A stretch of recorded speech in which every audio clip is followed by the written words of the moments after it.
студии Валерия Наумова. Здравствуйте. Главные темы этого утра. На реке Индигирка наблюдается повышение уровня воды. Пенсии работающих пенсионеров вырастут, им проведут перерасчет по результатам работы за прошлый год. Электросамокат – транспорт будущего. Подробно расскажем о его преимуществах.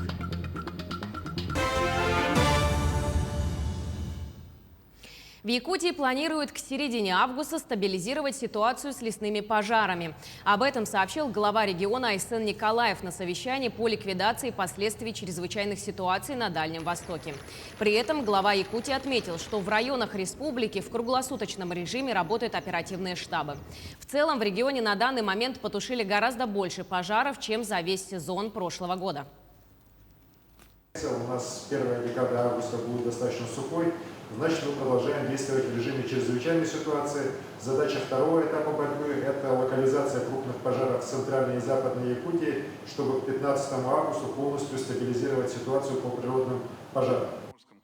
Постоянно действующие оперштабы по предотвращению чрезвычайных ситуаций предложили создать в регионах России. С таким заявлением выступил глава МЧС Евгений Зеничев. Сделано это будет для обеспечения единства управления при ликвидации ЧС. Руководить оперштабами назначат начальников территориальных органов МЧС России. Кроме того, МЧС сейчас занимается цифровизацией финансовой помощи пострадавшим от стихии, чтобы ускорить процесс предоставления выплат.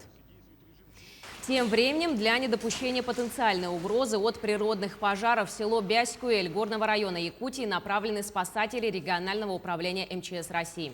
Сейчас в районе действует 18 природных пожаров. В тушении задействовано около 500 человек и 392 единицы техники.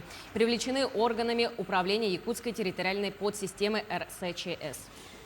Холодный фронт рассеял большую часть смога в Якутске сегодня ночью.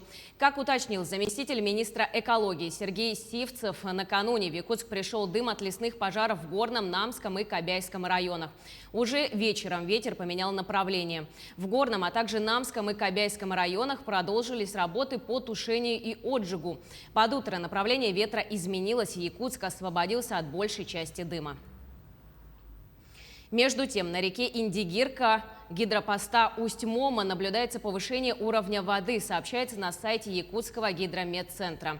По состоянию на 27 июля в 8 часов утра уровень воды достиг отметки 467 сантиметров над нулем поста. В ближайшие сутки рост уровня воды продолжится до отметки 580-610 сантиметров над нулем поста, что превысит опасную отметку на 10 сантиметров.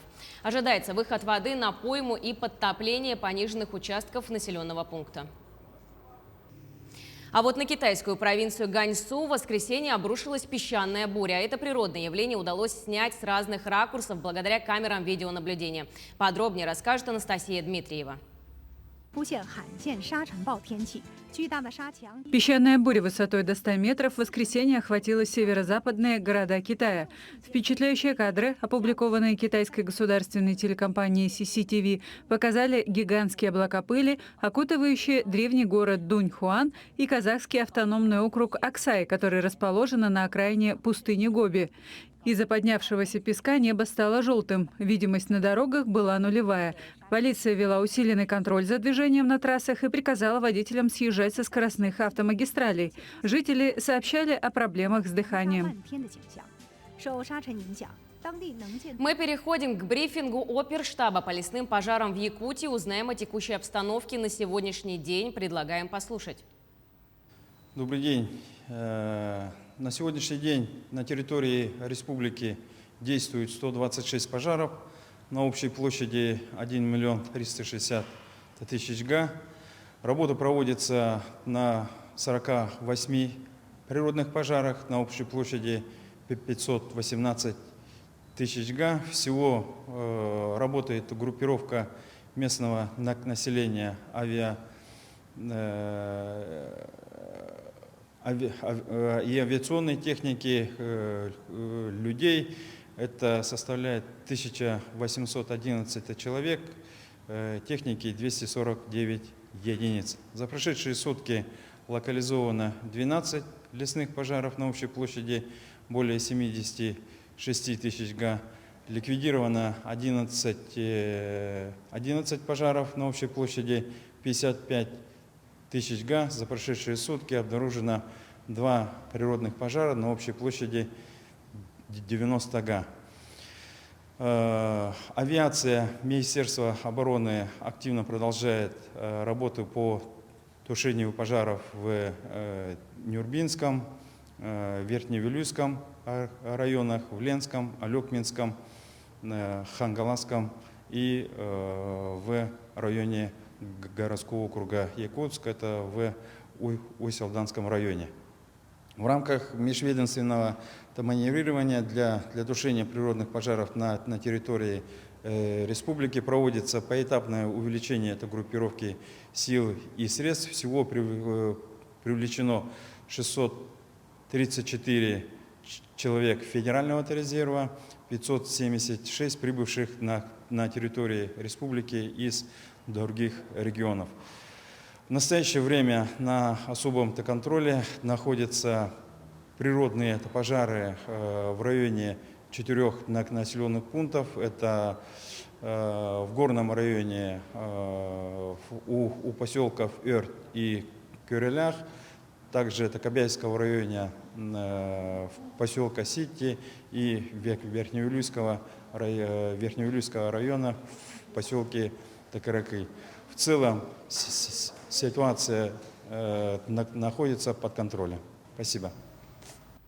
Это был брифинг оперативного штаба по лесным пожарам, а мы продолжаем. К другим темам. Пенсии работающих пенсионеров вырастут. С 1 августа им проведут перерасчет страховых пенсий по результатам работы за прошлый год.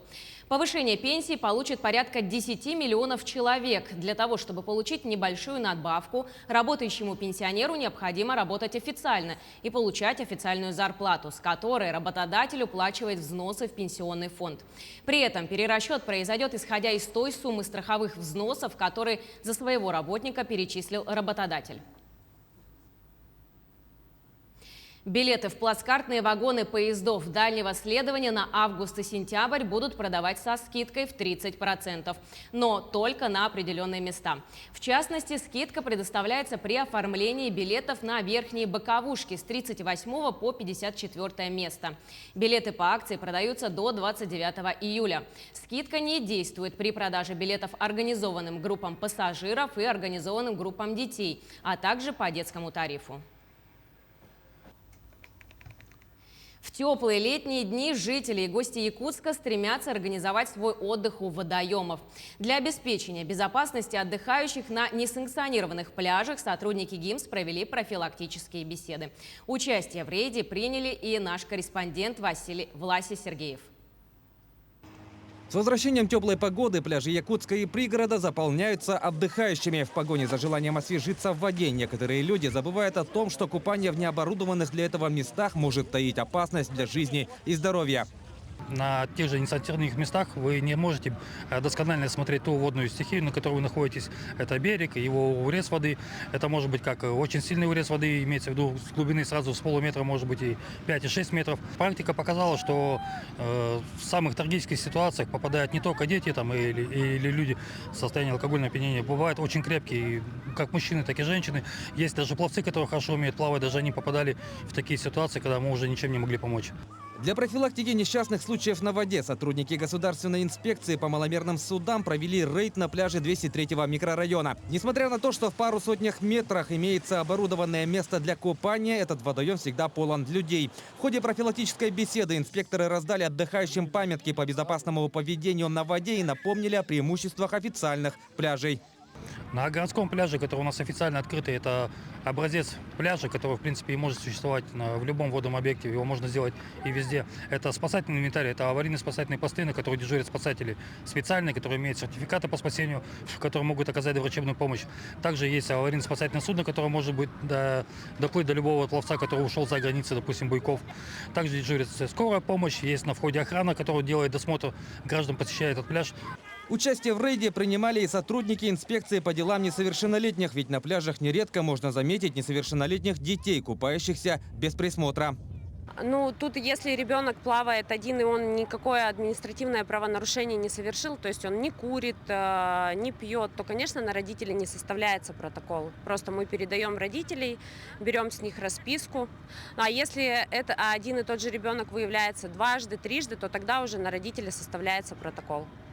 Специалисты напоминают, что в несанкционированных местах для купания никто не может гарантировать вашу безопасность. Ну а если вы стали свидетелем происшествия, то незамедлительно сообщайте об этом по единому номеру вызова экстренных служб 112. Власий Сергеев, Артем Алексеев, Якутск. Сегодня в мире появляется все больше альтернативных видов транспорта. Люди в большей массе открыты к инновациям. Кроме того, часто просто невозможно отрицать появляющиеся преимущества у новых средств передвижения.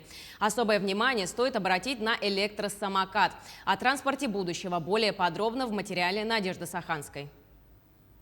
Электросамокаты обретают все большую популярность во многих странах мира, в том числе и в России. Они дешевле, чем такси, не требуют особых физических усилий, в отличие от велосипеда, и намного удобнее общественного транспорта. Электросамокат – полноценное транспортное средство, и оно отлично подходит для городских условий. Владельцы такого средства передвижения нередко отмечают значительную экономию времени, так как с электросамокатом добраться в пункт назначения можно гораздо быстрее. До работы добираться туда и обратно это намного быстрее и удобнее, чтобы на остановке не ждать автобус. Это намного удобнее на самом деле. Электросамокаты отличаются простотой и в части эксплуатации. Передвигаться на нем можно сразу после приобретения. Спрос на такое транспортное средство стабильно растет. Вот такой легкий и маневренный покупают обычно детям, так как вес у них максимальный 11 килограмм, но все равно на них можно кататься и взрослые. Оно выдерживает до 120 килограммов. Есть несколько скоростей, 3 скорости. Первая скорость разгоняется максимум до 10, это самая безопасная скорость. А максимальная это 30 километров. 30 километров можно проехать.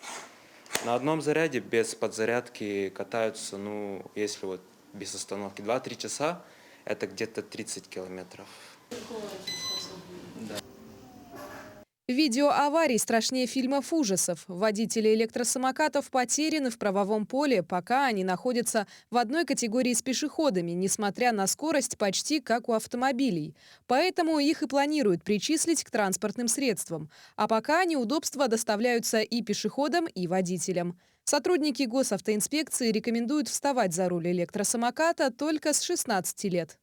Напомните родителям о том, что, допустим, даже если они покупают данное транспортное средство, и чтобы они не забывали о том, что, опять же, согласно правилам дорожного движения, как я сказал, то, что у водителя данного средства индивидуальной мобильности должно быть категория М. Специалисты по продаже таких транспортных средств рекомендуют вместе с электросамокатом приобретать еще и специальную защиту. Детям я бы порекомендовал надевать защиту, наколенники, нарукавники и шлем обязательно.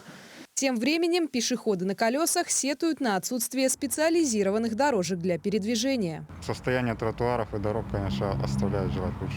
Есть такое. Такое портативное и экологичное решение продумано все же не до конца. Пока законы и правила не установлены, владельцам прогрессивного транспорта стоит заранее позаботиться о светоотражающих элементах на одежде, защитном шлеме и осторожном поведении на дорогах, как, в общем-то, и остальным участникам дорожного движения. И тогда будущее наступит уже сегодня. Надежда Саханская, Артем Алексеев, Семен Семенов, Якутск.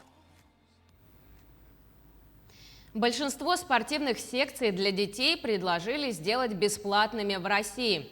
Возможности занятия спортом для детей от 6 лет необходимо расширить. Об этом заявила председатель Центрального штаба ОНФ Елена Шмелева. Она привела данные исследований, согласно которым каждый второй подросток отказывается занять физкультурой из-за недоступности спортивных секций, если он не занимался спортом в раннем возрасте. Реализация инициативы позволит не только сэкономить деньги родителей, но и даст возможность детям развиваться всесторонне. Сегодня в Якутии работает 51 спортивная школа для детей с бесплатными занятиями. В Якутске работают 8 ДЮСШ по различным видам спорта, включая национальные. К этому часу это все новости. Хорошего дня!